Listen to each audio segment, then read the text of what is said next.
Assalamu alaikum wa rahmatullah. Bonjour et bienvenue dans cette nouvelle vidéo où nous allons parler de la définition et des outils nécessaires pour le déroulement de cette formation.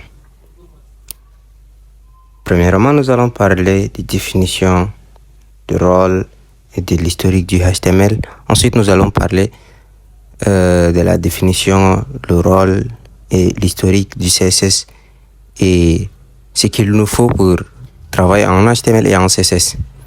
Nous avons l'éditeur de texte et nous avons le navigateur. Pour ce qui est le HTML est un sigle anglais qui signifie Hypertext Markup Language, qui signifie littéralement en français langage de balisage hypertexte. Le HTML a été créé en 1991 et son rôle est de structurer le contenu d'une page web. Le HTML sert aussi comme guide au navigateur en lui indiquant que ceci est un titre, ceci est un lien, ceci est un tableau, etc., etc. Le CSS, quant à lui, est le diminutif de Cascading Style Sheet, qui signifie en français feuille de style en cascade et qui sert à mettre en forme le contenu d'une page web. Il a été créé en 1996, 5 ans après le HTML.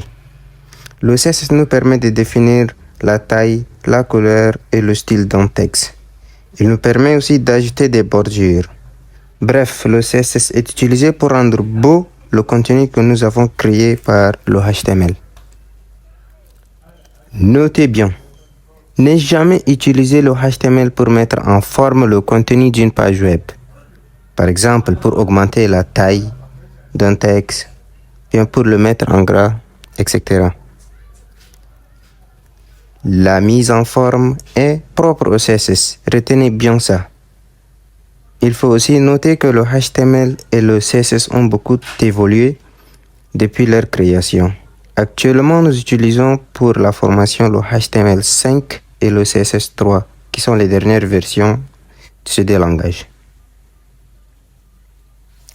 Alors, pour suivre cette formation, ou bien pour travailler sur tout projet web, il nous faut un éditeur de texte et un navigateur. C'est quoi un éditeur de texte? Un éditeur de texte est un logiciel qui nous permet d'écrire des pages de code et les enregistrer au bon format, c'est-à-dire aux bonnes extensions. Des éditeurs de texte, il y en avait des milliers et pour tous les systèmes, Windows, Linux et Mac OS.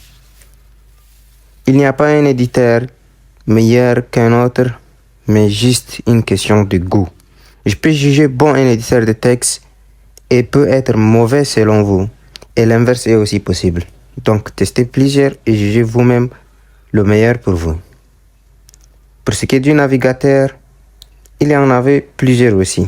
Certains viennent par défaut avec le système, comme Internet Explorer pour Windows, Safari pour Mac OS, etc.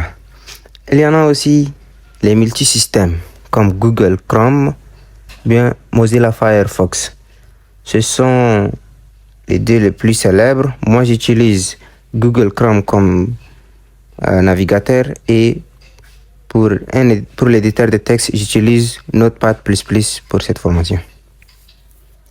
Ils sont tous gratuits et vous pouvez les télécharger et les installer sur Google. Alors, cette vidéo est déjà terminée et on se verra dans la prochaine vidéo. Alors, préparez-vous pour la pratique en mettant tout à votre disposition. Je parle des navigateurs et éditeurs de texte. Si vous voulez qu'on aura le même rendu, alors installez Google Chrome et installez aussi Notepad++ afin d'avoir le même code et le même rendu visible sur le navigateur.